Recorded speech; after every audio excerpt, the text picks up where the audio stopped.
A very good morning to all of you present here all in this lecture.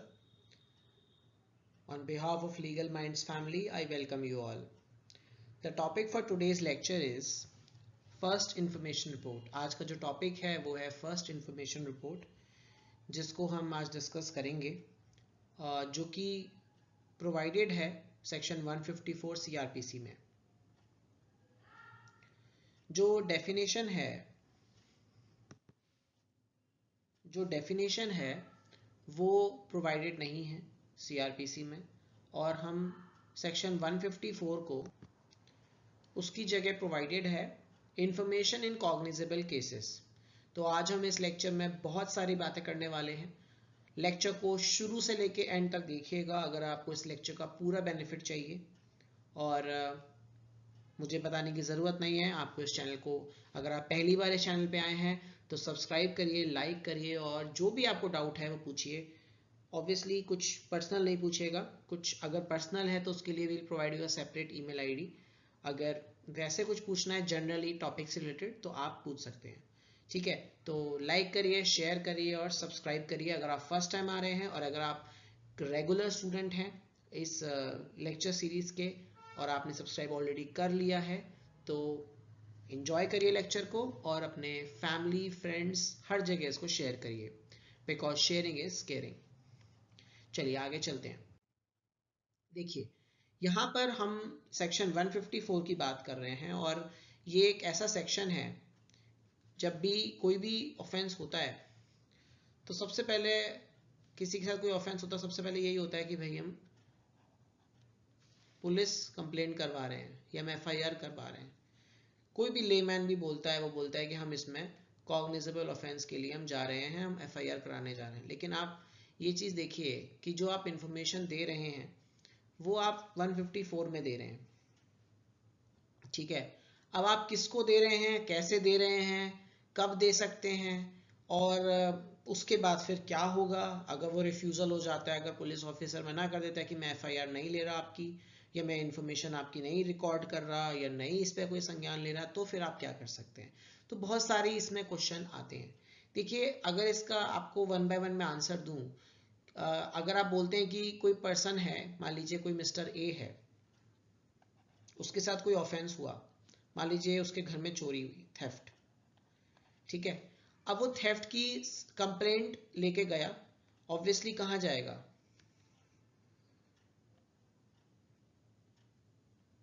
मान लीजिए वो complaint लेके गया पुलिस स्टेशन में, ठीक है। मैं यहाँ पे लिख दिया पुलिस ऑफिसर के पास गया, इन पुलिस स्टेशन, ठीक है। वो गया और वहां पे जाके उसने सब जानकारी दी। तो पहली बात तो थेफ्ट जो है it is not a cognizable case. तो पहली बात तो थेफ्ट का जो एग्जांपल हम ले रहे हैं वो इसमें नहीं आएगा, वो 155 में आएगा, सेक्शन 155, जो कि नॉन कॉग्निजेबल इंफॉर्मेशन की बात करता है। उसके अलावा मान लीजिए कि थेफ्ट के साथ उसने बताया कि भाई मर्डर भी हुआ है हमारे यहाँ घर पे, थेफ्ट भी हुआ है और मर्डर भी हुआ है। तो थेफ्ट का चार्ज है 379, चार्ज मतलब पनिशमेंट, और मर्डर है 302, ठीक है। दोनों ऑफेंस हुए हैं सेम ट्रांजैक्शन में, तो ऑब्वियसली एफआईआर रजिस्टर होगी, ठीक है। ए गया है पुलिस स्टेशन तो ये कॉग्निजेबल केस बन गया। अब ये तो आप समझ गए कि कॉग्निजेबल के केस में ही वो जाएगा अंडर सेक्शन 154। अब दूसरा क्वेश्चन ये आता है कि पुलिस ऑफिसर रिकॉर्ड करेगा, ठीक है, बात मान ली। उसके बाद देखिए यहाँ पे वो ओरली भी दे सकता है और इन रिटन भी दे सकता है। लेकिन अगर वो ओरली दे रहा है तो ऑब्वियसली ही has to get this in writing, और उसके बाद वो जो भी लिखा है वो उसको पढ़ के सुनाएगा। जो भी उसने पूरी स्टोरी जो बताई है, जैसे ए ने अपनी स्टोरी बताई कि मैं सो रहा था, फलाना एक्स आया मेरे घर में, या वाई एक्स और वाई दो लोग आए, उन्होंने ताला तोड़ा, वो अंदर गए, उन्होंने फिर वहां पे जाके सामान उठाया, चोरी करा, हमने रोकने की कोशिश की तो उन्होंने चाकू मारा, और चाकू मारने से चाकू इतना तेज मारा कि यह गोली चलाई, जिस वजह से इंस्टेंटली उसके ए के जो फ्रेंड है से बी की डेथ हो गई, be died on the spot, ठीक है। तो क्या है, ये पूरी स्टोरी है। तो ये पूरी जो इन्फॉर्मेशन वो है वो उसको पढ़ के सुनाएगा, उसको बताएगा, और ऑब्वियसली उस पर साइन करेगा। कौन? ए साइन करेगा, एक्स और वाई साइन नहीं करेगा। एक्स और वाई तो भाग गए मर्डर करके, चोरी करके। ए साइन करेगा। अब क्या होगा कि जैसे ही वो साइन कर देगा, पुलिस ऑफिसर क्या होगा, police officer will record that into his, police के पास देखिए एक होती है जनरल डायरी, एक होती है केस डायरी। तो अभी तो ये एक जनरल डायरी है, जनरल डायरी में वो उसको रिकॉर्ड करेगा, प्लस वो एफआईआर रजिस्टर करने के लिए बोलेगा कि भैया हम एफआईआर रजिस्टर कर रहे हैं। और हम एफआईआर रजिस्टर कर रहे हैं मींस आगे का जो भी हम अरेस्ट है, इन्वेस्टिगेशन है, आगे का जो भी प्रोसेस है, जैसे मान लो कि वो अरेस्ट करने जाएंगे, ठीक है, वो उसके बाद उसको अरेस्ट के बाद उसको इंटेरोगेट करेंगे, पूछताछ करेंगे, अरेस्ट करेंगे, ये सब इन्वेस्टिगेशन का पार्ट है, ठीक है। ये हम सब करेंगे और उसके बाद उसको हम मजिस्ट्रेट के सामने पेश करेंगे और आगे का प्रोसेस फॉलो करेंगे, जो भी आगे का प्रोसेस है। बेसिकली पुलिस एफआईआर रजिस्टर कर रही है, मतलब पुलिस उसका संज्ञान ले रही है, पुलिस उस बात को नोट कर रही है, उस पर एक तरह के संज्ञान लेते हुए उस पर इन्वेस्टिगेट शुरू कर रही है। अब आपके दिमाग में एक बात आएगी कि क्या पुलिस सिर्फ इन्वेस्टिगेट तभी कर सकती है एफआईआर के बाद, क्या उससे पहले भी कर सकती है?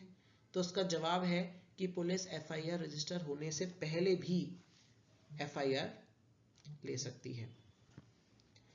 तो इस केस में क्या होगा, इस केस में जो पुलिस ऑफिसर है वो ऑब्वियसली उस पर एक तरीके से एक ऑब्लिगेशन है, एक ड्यूटी आ गई कि भाई हमें अब इसको एक्स और वाई को ढूंढना है ना। वो अब ये जिम्मेदारी किस पे है, पुलिस ऑफिसर पे है, या आईओ इन्वेस्टिगेटिंग ऑफिसर पे है, ठीक है। इन्वेस्टिगेटिंग ऑफिसर इन्वेस्टिगेट करेगा, उसे ढूंढेगा, अरेस्ट करेगा क्योंकि it is a cognizable case, और उसे ढूंढेगा और उसको, ऑब्वियसली वो मर्डर करके भागा हुआ है तो उसको अरेस्ट करेगा, ताकि वो सोसाइटी में कुछ और ना, फर्दर कोई ऑफेंस कमिट ना करे। अरेस्ट तो इंसान तभी करता है ना कि आप किसी को फर्दर ऑफेंस करने के लिए रोकते हैं कि ये कोई फर्दर ऑफेंस ना करे। कोई वैसा किलर तो नहीं है, साइको किलर तो नहीं है कि पता चला वो दूसरा कोई टारगेट ढूंढ रहा हो, कोई दूसरा ऐसा चीज देख रहा हो जिसकी वजह से वो फर्दर उसको और सोसाइटी में फैल ना जाए ये चीज, बिकॉज एक टेरर भी फैल जाता है सोसाइटी में। तो चीज़ों को रिस्ट्रेन करने के लिए, चीज़ों को नॉर्मलाइज करने के लिए जनरली अरेस्ट वाला प्रोसीजर फॉलो होता है। अरेस्ट के ऊपर भी हम डिस्कशन करेंगे।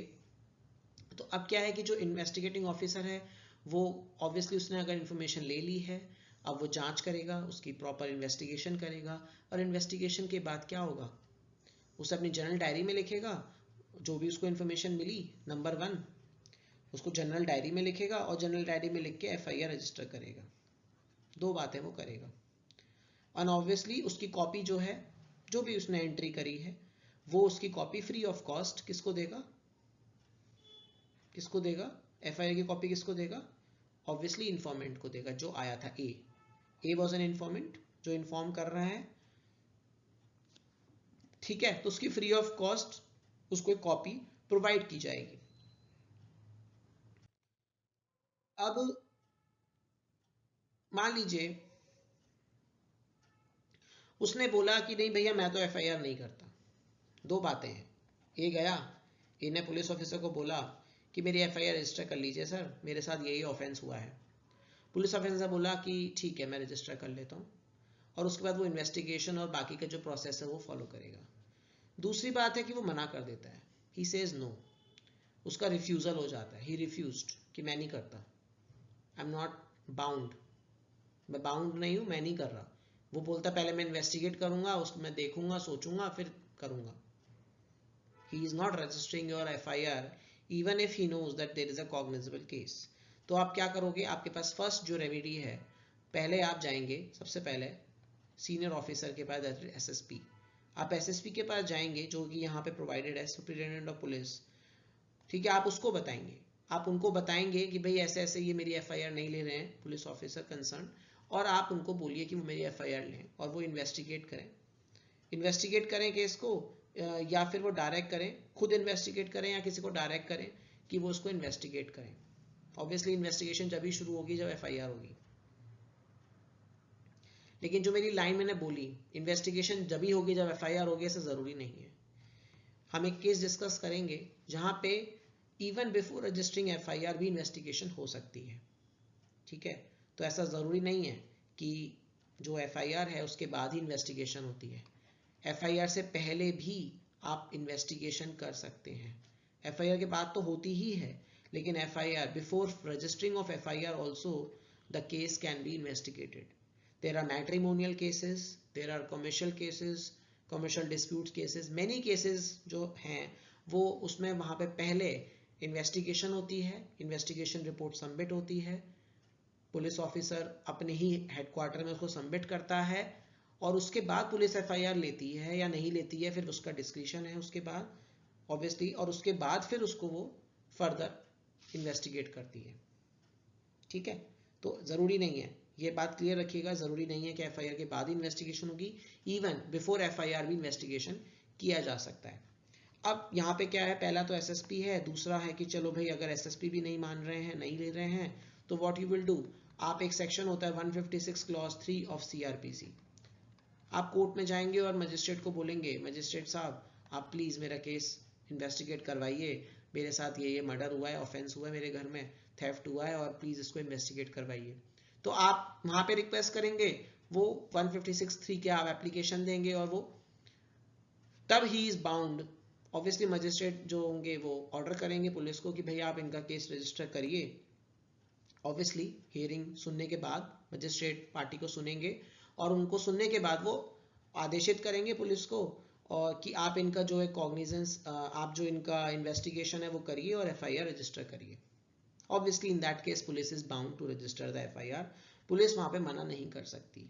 ठीक है, वहाँ पे police has a duty to investigate and to register the FIR both. 156(3) के दो एंगल हैं। 156(3) पे बाई चांस मान लीजिए एफआईआर रजिस्टर हो गई है, लेकिन वो इन्वेस्टिगेट ढंग से नहीं कर रहे हैं। मान लीजिए एक के साथ ऑफेंस हुआ था सेम एग्जांपल में और एफआईआर रजिस्टर हो गई, ठीक है, अब वो एफआईआर को बहुत ही लाइटली ले रहे हैं, इन्वेस्टिगेट नहीं कर रहे हैं। महीना हो गया, 2 महीने हो गए, 3 महीने हो गए, विक्टिम जो है वो सफ़र कर रहा है, चीज़ें खराब हो रही हैं, he is not investigating, police officer is not investigating, IU is not investigating, then तब भी आप 156(3) में 156 क्लॉज 3 ऑफ सीआरपीसी में आप मजिस्ट्रेट से, कोर्ट से रिक्वेस्ट कर सकते हैं कि आप प्लीज़ इनको बोलिए कि इन्वेस्टिगेशन टाइम बाउंड मैनर में करें और जल्दी करें, और जल्दी नहीं, सॉरी, प्रॉपरली करें, जल्दी नहीं प्रॉपरली करें। सो मजिस्ट्रेट भी प्रॉपर इन्वेस्टिगेशन के लिए उनको इंस्ट्रक्शन दे सकता है। मजिस्ट्रेट के पास वो पावर नहीं है जहां वो ये बोलें कि इन्वेस्टिगेशन दोबारा करो, क्योंकि 156 दोबारा के लिए नहीं है, वो है प्रॉपर इन्वेस्टिगेशन के लिए। ठीक है, दोबारा इन्वेस्टिगेशन के लिए नहीं होता 156 में, आप सिर्फ उसे ये डायरेक्ट कर सकते हो एज अ मजिस्ट्रेट कि आप इस इन्वेस्टिगेशन को प्रॉपरली करिए। ठीक है, एनीवेज आगे चलते हैं। थर्ड है कि बाई चांस मान लीजिए कि 156(3) भी फेल हो गया, तो फिर हम जाएंगे 482 में ऑफ सीआरपीसी। तो मैंने आपको 3 रेमेडी बताई अगर एफआईआर नहीं हो रही है। First is SSP, 156 clause 3, and third is 482 of CrPC, which is also called as inherent power of high court. तो आप inherent power of high court में जाएंगे और आप एफआईआर जो है रजिस्टर करवाएंगे। लेकिन आपको एक चीज याद रखनी है, 482 में आप जब भी जाएंगे जब आपके बाकी के जो 2 पावर्स हैं वो एग्जॉस्ट हो गए हों। आप डायरेक्ट 482 में नहीं जा सकते कि आपके साथ कुछ ऑफेंस हुआ आप सीधे हाई कोर्ट पहुंच गए। नो, हाई कोर्ट पहले ये एग्जामिन करेगी कि पहले आपने क्या दोनों ऑप्शन एग्जॉस्ट कर लिए हैं। अगर आपने दोनों एग्जॉस्ट कर लिए हैं तभी आपके ऊपर वो आगे का कोई भी लेगी, अदरवाइज वो आपको डिसमिस हो जाएगा, आपका वो वहीं पे खारिज हो जाएगी एप्लीकेशन। वाई? क्योंकि आपने बाकी के 2 ऑप्शंस तो एक्सरसाइज ही नहीं किए हैं। आप डायरेक्टली हाई कोर्ट नहीं जा सकते, आपको पहले जो 2 ऑप्शंस हैं उन्हें एग्जॉस्ट करना होगा। अगर वो उसमें भी आप फेल हो जाते हैं then you have to go for 482 of CrPC. ये प्रोसीजर है जब पुलिस एफआईआर नहीं करती है। ठीक है, अब आपके सामने 2-3 बातें हैं कि मान लीजिए एक के घर में एक चोरी हुई थी, थेफ्ट हुआ था, प्लस उसके यहाँ मर्डर भी हुआ है। ठीक है, दोनों चीज़ें हुई हैं उसके यहाँ। ऑब्वियसली थेफ्ट का चार्ज है 379, मर्डर का है 302, तो ऑब्वियसली ये जो है ट्रायल कहाँ चलेगा इसका, कोर्ट ऑफ सेशन में चलेगा। Larger offence, bigger offence is murder, theft तो छोटा सा ऑफेंस है और वैसे भी ये सेम ट्रांजैक्शन में हुआ है ऑफ सेक्शन 6। सेक्शन 6 याद रखिएगा ऑफ इंडियन एविडेंस एक्ट में हुआ है, तो इट विल बी, इसका जो ट्रायल चलेगा वो कहाँ चलेगा, कोर्ट ऑफ सेशन में, मैंने लिख दिया है यहाँ पे, ठीक है, COS, court of session, court of session में इसका ट्रायल चलेगा। अब क्या है कि इसका कॉग्निजेंस कौन लेगा, इसका कॉग्निजेंस ऑब्वियसली कौन लेगा, देखिए इसका कॉग्निजेंस आप डायरेक्टली कोर्ट ऑफ सेशन में भी दे सकते हो और आप JM judicial magistrate first class को भी दे सकते हो।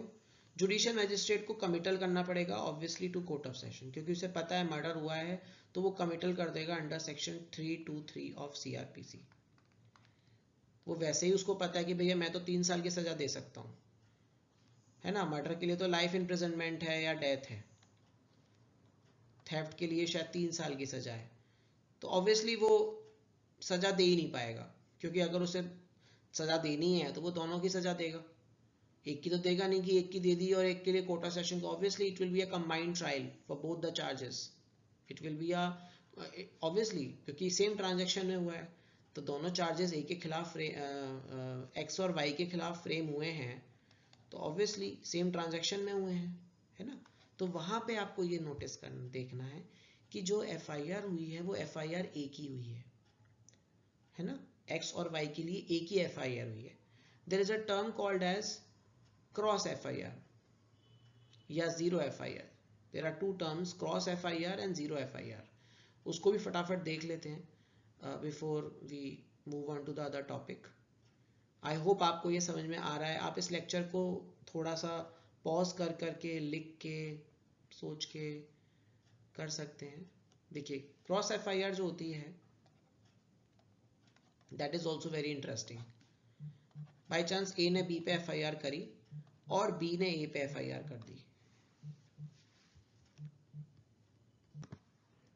सो इन क्रॉस FIR A ने B के ऊपर FIR करी और B ने भी A के ऊपर FIR करी, तो यहाँ पे कोर्ट क्या करेगी, कोर्ट यहाँ पे, कोर्ट ऑब्लिक मजिस्ट्रेट यहाँ पे क्या होगा, वो उसको एग्जामिन करेंगे दोनों FIRs को।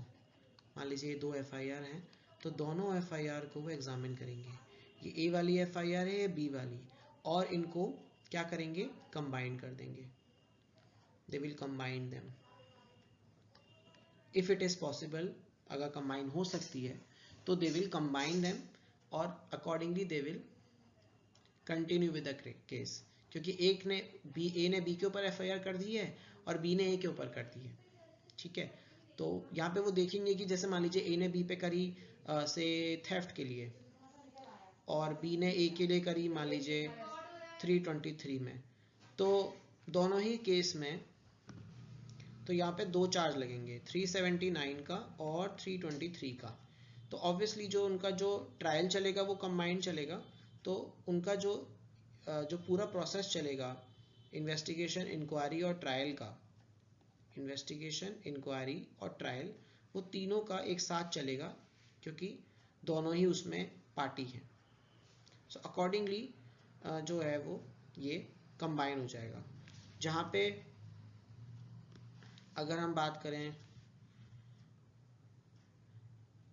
जीरो FIR की, तो वहाँ पर हम कहीं पे भी उसको रजिस्टर कर सकते हैं।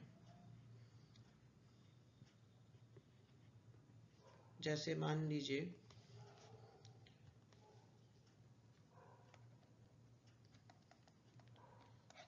कि ऑफेंस हुआ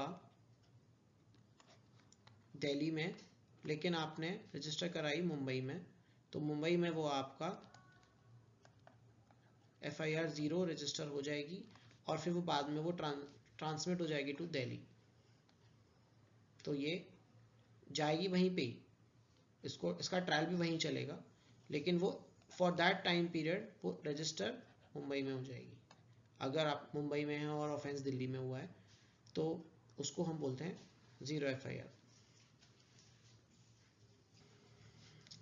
आई होप आपको ये कॉन्सेप्ट क्लियर हो गया होगा जीरो, क्रॉस और नॉर्मल एफआईआर का। तो आज हमने डिस्कस किया है क्रॉस एफआईआर क्या होता है, जीरो एफआईआर क्या होता है, और इन नॉर्मल सेंस एफआईआर क्या होता है। एफआईआर पर्टिकुलरली कहीं डिफाइंड नहीं है, तो अगर आपसे कोई पूछे कि एफआईआर कहाँ डिफाइंड है तो उसका आंसर है it is not defined anywhere, rather इसका 154 में प्रोविजन है जहाँ पे हम इंफॉर्मेशन देते हैं कॉग्निजेबल केसेस की। और कॉग्निजेबल केस मतलब होता है, what is cognizable case? Cognizable cases serious cases, ठीक है, सीरियस केसेस, हीनियस ऑफेंसेस, ठीक है, हीनियस मतलब सीरियस केसेस जहाँ पे जो सजा है वो सीरियस है, हीनियस है, तो वहाँ पे हम उसको कॉग्निजेबल की डेफिनेशन में इंक्लूड करते हैं। ठीक है, आई होप आपको ये क्लियर हो गया होगा। एक बार आप अपने घर पे सेक्शन 154 अपनी बेयर एक्ट्स में रीड करिएगा, इसको दोबारा रिपीट करिएगा, लेक्चर को चाहे आप दोबारा सुन लीजिएगा, क्योंकि कई बार लेक्चर के बीच में मैं बहुत सारी चीज़ें ऐसी भी बता देता हूँ इन फ्लो, इन पासिंग रेफरेंस, तो आपको कुछ चीज़ें और एडिशनल पता चल जाती होंगी। इसी के साथ आज का लेक्चर यहीं समाप्त होता है, मिलते हैं दोबारा नए लेक्चर में। Thank you for watching us. Please subscribe, do subscribe our channel, or I believe I hope that you are all healthy and happy and safe. Take care of yourself, stay protected from COVID-19, and enjoy the winters. Thank you.